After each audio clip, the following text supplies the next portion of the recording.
Hello friends, this is Prince Sharma. Welcome you all to my YouTube channel Learn to Educate. आज से हम अपना grammar का topic start करेंगे articles. Articles जैसे कि आपको पता है टू टाइप्स ऑफ आर्टिकल्स होते हैं, दो प्रकार के, डेफिनेट आर्टिकल और इनडेफिनेट आर्टिकल। डेफिनेट आर्टिकल जिसे हम द या दी कहते हैं और इनडेफिनेट आर्टिकल ए और एन। हम डिटेल में समझेंगे कि इन तीनों ए एन दी का प्रयोग कहां कहां कब किया जाता है। तो फ्रेंड्स बात करते हैं डेफिनेट आर्टिकल यानी द या दी की। It generally points out a particular person, place और थिंग। कोई व्यक्ति, वस्तु जिसके बारे में पहले से जानकारी हो, जिसको आप पहले से जानते हैं, आपसे परिचित है, वो नोन है, तो आप उसके लिए प्रयोग करेंगे डेफिनेट आर्टिकल दी का। और इनडेफिनेट आर्टिकल ए और एन का प्रयोग कब करेंगे? It generally doesn't points out any particular person, place और थिंग। यह ऐसे व्यक्ति, वस्तु या स्थान के बारे में बताता है। इसको हम तब प्रयोग करते हैं जिसके बारे में हम पहले से कोई भी जानकारी नहीं रखते, जिसका हमें पहले से नहीं पता हो, यानी अननोन के लिए हम ए और एन का प्रयोग करते हैं। और जो चीज हमारे लिए नोन है, हम उसे पहले से जानते हैं, उसके लिए हम दी का प्रयोग करते हैं। जैसे मैं कहूं पेड़ पर पक्षी बैठा है, हमें नहीं पता वो पक्षी पहले से कौन सा है, तो उसके लिए हम ए का प्रयोग करेंगे, there is a bird on the tree. परंतु अगर फिर मैं कहूं कि वो लाल रंग का है या वो पक्षी चहचहा रहा है, उस पक्षी को पहले जानते हैं, उसका जिक्र पहले हो चुका है, फिर हम उसके लिए दी का या द का प्रयोग करेंगे। तो आपको सिर्फ इतना याद रखना है कि जिस चीज के बारे में आप नहीं जानते, जिसका पहले जिक्र नहीं हुआ है, सिर्फ पहली बार जिक्र हुआ है, उसके लिए ए और एन का प्रयोग करेंगे।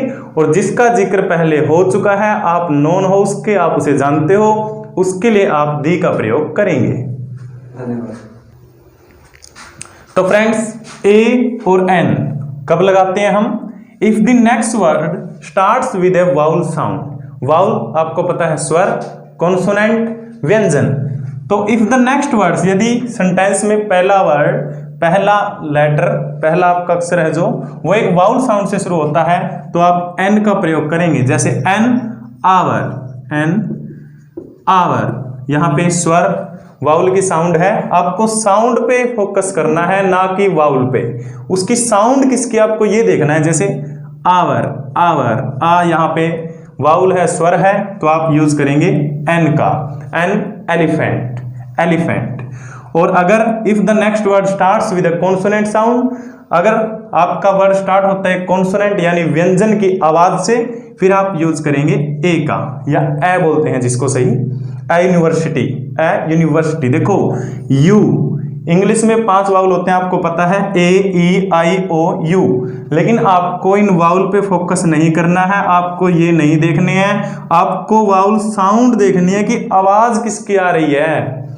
आपको पता है वाउल कौन कौन से होते हैं? अपने हिंदी के स्वर, हिंदी के स्वर पर फोकस कीजिए। ए, आ, ई, उ, ए। अगर इनकी साउंड आती है तो आप एन का प्रयोग करें। अगर इनको छोड़कर किसी भी व्यंजन की आवाज आती है तो आप ए का प्रयोग करें। जैसे ए यूनिवर्सिटी, देखो साउंड किसकी आ रही है? भले ही यहाँ पे यू है, यू, लेकिन आवाज साउंड आ रही है इस ये यूनिवर्सिटी, यू की, तो आप इसमें एन नहीं ए का प्रयोग करेंगे और इसको बोलेंगे ए यूनिवर्सिटी। आपको ये सब याद करना है। अब आगे बताता हूं मैं द को, THE, इसे द कब बोलेंगे और दी कब बोलेंगे। तो फ्रेंड्स अब हम करते हैं कि इस THE को द कब बोलेंगे और दी कब बोलते हैं।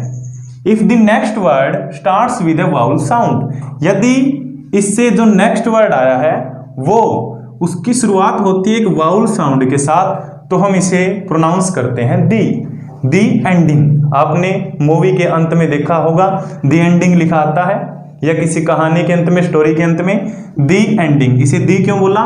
क्योंकि यहाँ नेक्स्ट वर्ड ई शुरू हो रहा है ए से। आप साउंड पर फोकस कीजिए, एंडिंग, एंडिंग, तो हम इसे बोलेंगे दी। और इसे द कब प्रोनाउंस करते हैं, द कब बोला जाता है, if the next word starts with a consonant sound, यदि इसके बाद वाला इसका नेक्स्ट वर्ड एक कॉन्सोनेंट साउंड से स्टार्ट होता है तो हम इसे द प्रोनाउंस करते हैं। जैसे यूनिवर्सिटी, यूनिवर्सिटी का फर्स्ट लेटर देखिए यू, यू एक कॉन्सोनेंट साउंड है, व्यंजन की आवाज है, तो हम इसे प्रोनाउंस करेंगे द यूनिवर्सिटी, द यूनिवर्सिटी। आपको ये अच्छे से प्रोनाउंस करने आने चाहिए। यहां देखिए इससे नेक्स्ट वर्ड ईयर, ईयर, तो हम कहेंगे दी ईयर, दी ईयर। यहां पे है boy, boy, boy consonant sound है बै, तो हम इसे कहेंगे the boy, the boy, the boy is playing. यहां पे देखिए हाउस कॉन्सोनेंट साउंड है की, तो हम कहेंगे the house, the house. Elephant, यहां पे ए वाउल स्वर की आवाज है, साउंड वाउल की है, तो हम इसे कहेंगे दी एलिफेंट, दी एलिफेंट। तो यहां तक आपने सीखा कि कब हम इसे दी प्रोनाउंस करते हैं और कब इसे द प्रोनाउंस करते हैं। तो फ्रेंड्स अब हम करते हैं use of indefinite article a और एन। ए एन का प्रयोग कब कब और कहां कहां किया जाता है, अब हम वो रूल्स करेंगे। सबसे पहला फर्स्ट रूल है, जो एक वचन संज्ञा हो एवं गिनी जा सके, यानी ऐसी नाउन जो सिंगुलर हो, जिसे काउंट किया जा सके, काउंटेबल नाउन के लिए, और जब इसका जिक्र पहली बार हुआ हो, हम उसको पहली बार मेंशन कर रहे हैं, उसका जिक्र पहली बार हुआ है। जैसे I see a bird on that tree, मैंने उस पेड़ पर एक बर्ड को, एक पक्षी को देखा।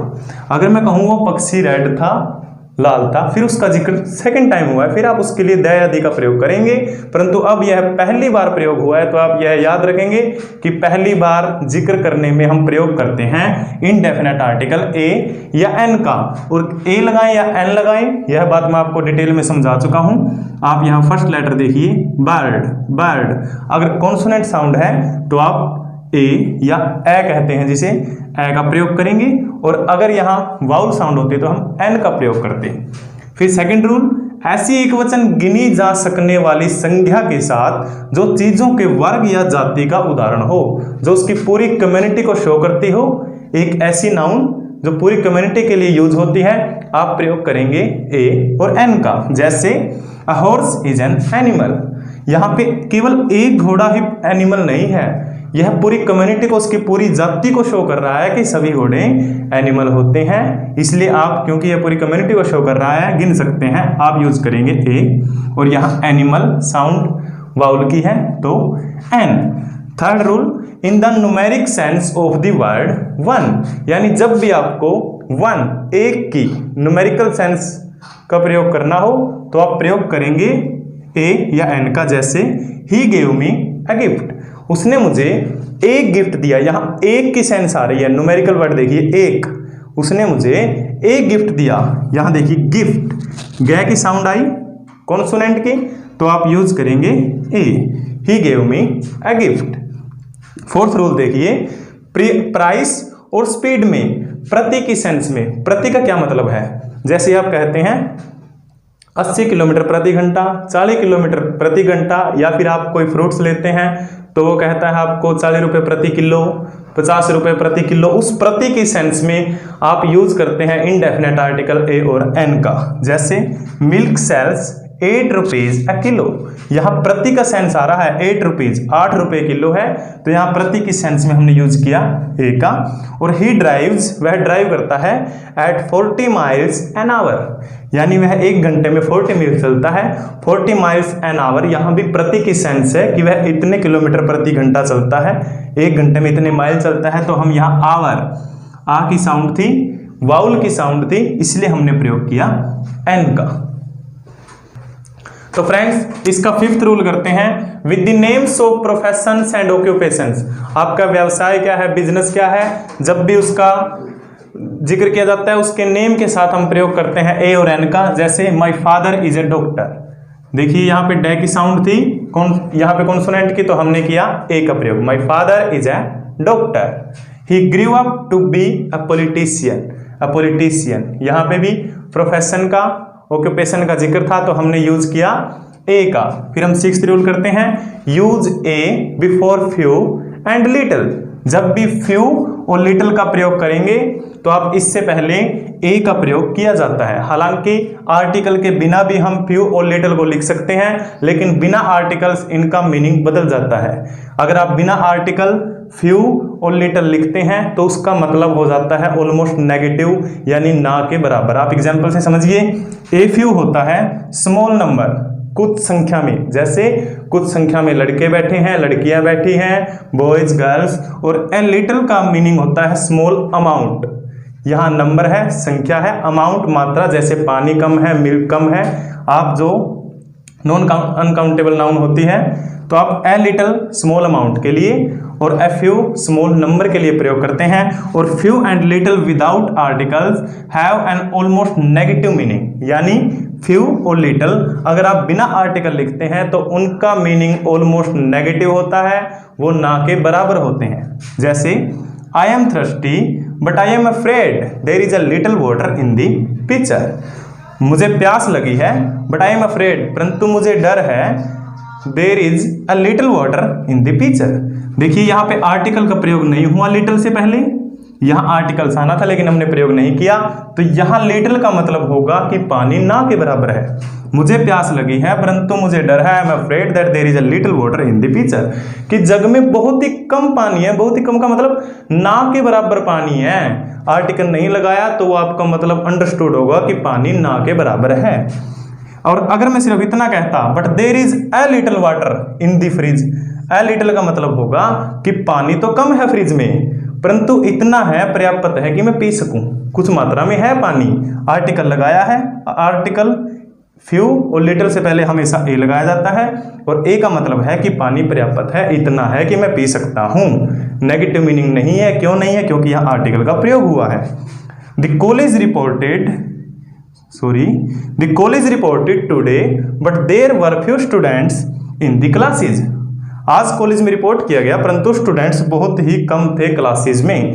देखिए यहाँ फ्यू से पहले कोई आर्टिकल का प्रयोग नहीं किया गया यहाँ पर, इसका मतलब बिना आर्टिकल या नेगेटिव मीनिंग है। इसका मतलब स्टूडेंट्स ना के बराबर थे, संख्या में स्टूडेंट बहुत ही ज्यादा कम थे।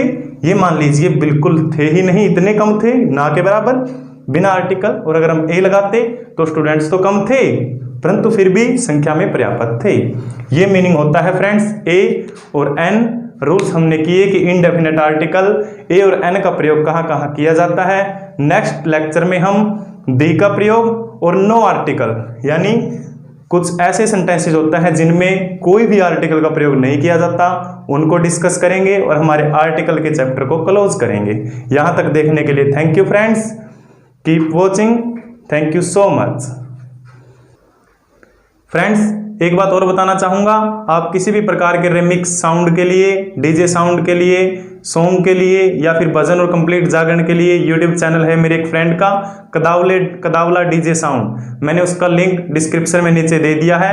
आप उस चैनल को सब्सक्राइब कीजिए और बढ़िया बढ़िया सॉन्ग का मजा लीजिए। और टीचिंग के लिए हमारे चैनल के साथ बने रहें, अपने दोस्तों को शेयर करें, सब्सक्राइब करें। Thank you so much.